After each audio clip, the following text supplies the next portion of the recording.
Hi there, welcome to Finance Focus with Andrew. The conversation is still on the May 2026 Treasury Bonds, and I'm back with quite another educative and unique video. I rate this video to be unique because whatever it is that I want us to discuss is not something that will find everyone talking about, because I want us to talk about the risks that are involved in investing in treasury bonds.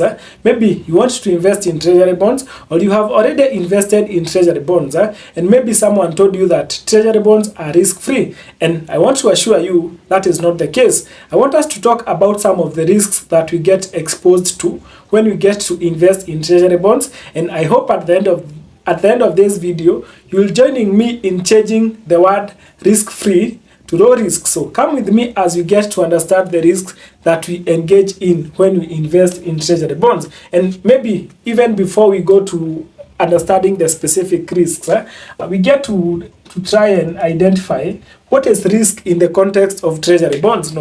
Now, why are we investing in treasury bonds? We are investing in treasury bonds to get interest, that is in terms of coupons, and at the end of the day, get back our principal amount. So risk is anything that comes between. So our goal, we have a goal here, which is coupons and principal amount at the end of the period. So anything that comes in between us, here we are, and this is the goal. So anything that comes between ourselves here and our goals here, this is what we refer to as risk when we talk about treasury bonds. Now, let's talk about the first risk, and this is the risk that anyone fear when it comes to investing in treasury bonds. And risk number one, let's talk about the default risk. Now, when you talk about the default risk, or sometimes you might hear someone calling it the credit risk, we are talking about the risk of the government failing to pay back the coupons and also the principal amount. That is the failure to get back your investment, the failure to get back the interest, and the failure to get back your principal amount. When you lended that friend of yours money and they failed to pay you back, we say they defaulted. So treasury bonds is one of the risks that we face when we get to invest in treasury bonds. But the good thing is that, and this is the main reason as to why treasury bonds are rated to be low risk, they are backed up by the government, and the chances of government defaulting is quite low. Remember, I'm not saying that it cannot happen, but the chances of the government defaulting, it's quite low. Now, we are in 2026, and the government of Kenya does not have a history of defaulting in treasury bonds obligations, so we are quite safe to some extent, but it is not something we are saying that it can never happen. Never say that the government can never default, because we have seen some government defaulting, and when we talk about default in treasury bonds, a lot of people get like giving the example of Ghana, and it's a clear evidence that some African countries or some African government have defaulted on their treasury bonds obligations. It's not something that will happen every other day. It's not something that will get to happen in every other country, but we are not saying it can never happen. It can happen, but it does not happen every other day. But now, to move away from the fear of the government defaulting, I want you to note something.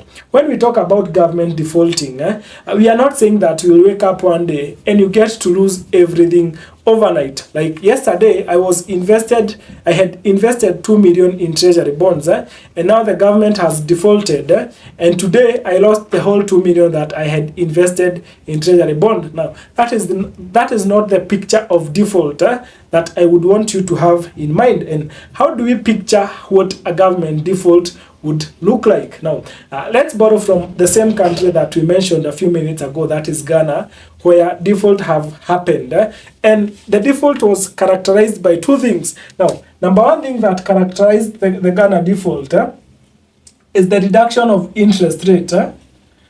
Reduction of interest rates. So maybe you had invested in a treasury bond that was paying 13%. The government comes up and tells you, now from today for the remaining time to maturity, you'll have to take 10%, not 13%. The other thing is what we call restructuring. Restructuring or longer maturity periods. longer maturity.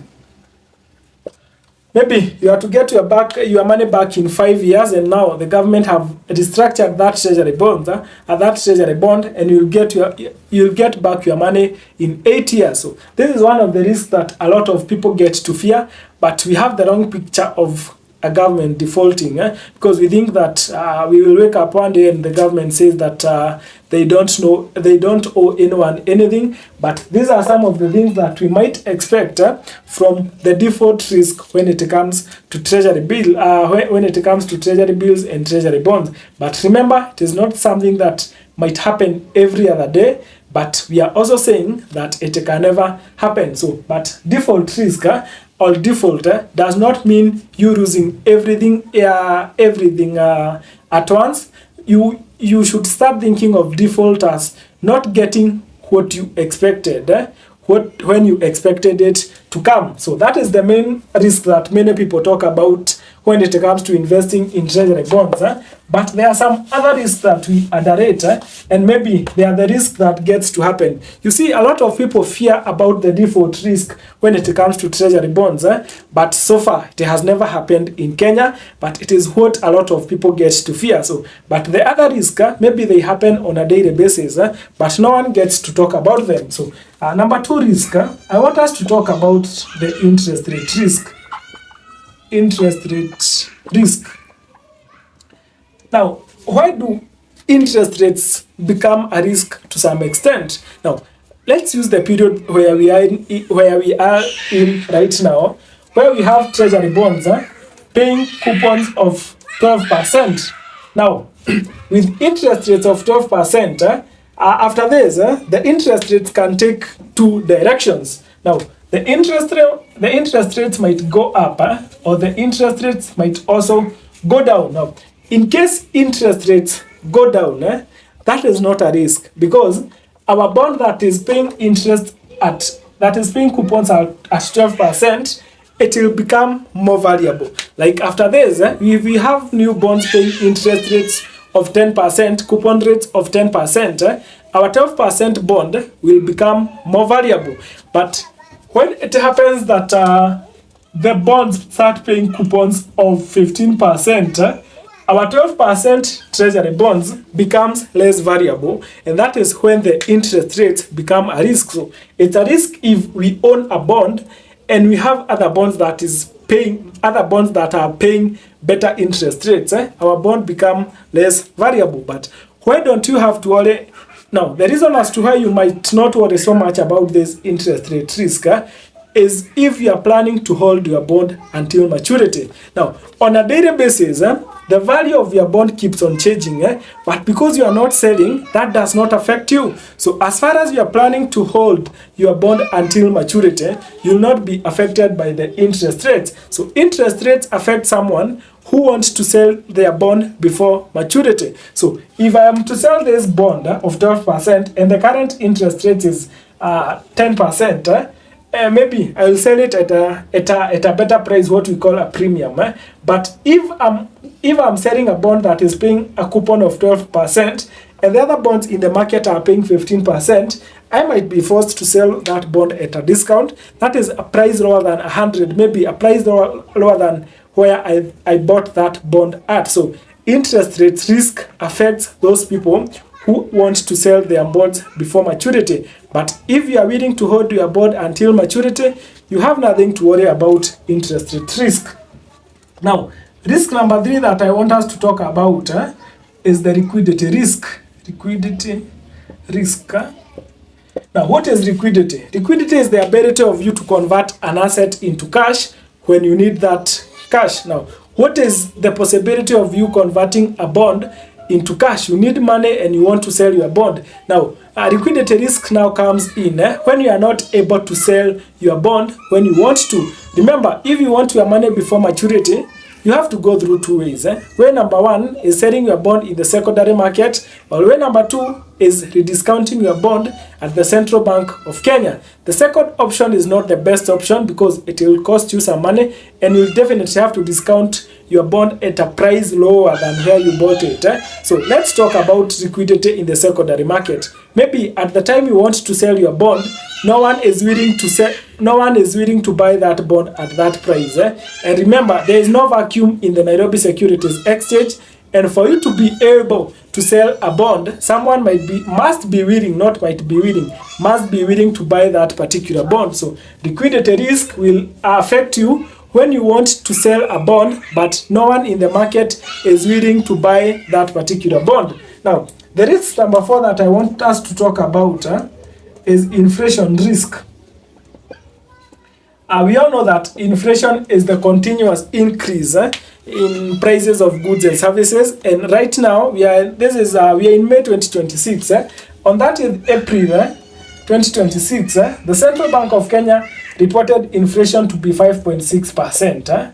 So whenever you think about a return, whenever you think about an interest rate, you need to factor in inflation, and inflation rate will affect your bond if the inflation rate gets to go higher than the coupons you are getting, because it means that at the end of the day, your money is still losing value. Even if you'll be getting those coupons, you'll be getting those cash flows. It means that the value of your money, the purchasing power of your money is getting lower day by day. Right now, we can say that majority of the bonds are safe, because I think the bond that is paying the lowest coupon is at around 12%. Inflation is at 5.6%. So it's quite okay. But maybe if it gets to a point that inflation is bigger than the coupons you are getting, you are already being affected by inflation rate. Now, there is the final risk I want us to talk about here. I want us to call early exit penalties. And I want you to realize that treasury bonds are meant to be held to maturity to some extent. But anyway, some people still make money by selling the treasury bonds in the secondary market and benefiting from capital gains. But what you need to realize is sometimes when you want to exit early before maturity, you might end up being penalized by selling your bond in the secondary market at a discount or having to discount that bond in the Central Bank of Kenya at a price that is way lower than where you bought the bond at. So those are some of the risks that you need to think about when it comes to investing in treasury bonds. And I think we can now agree that treasury bonds are not risk-free, but we can still rate them to be low risk but risk-free. Now, tell me, which risk do you think is the most severe here, or which other risk do you think face people who have invested or who want to invest in treasury bonds? Let's engage.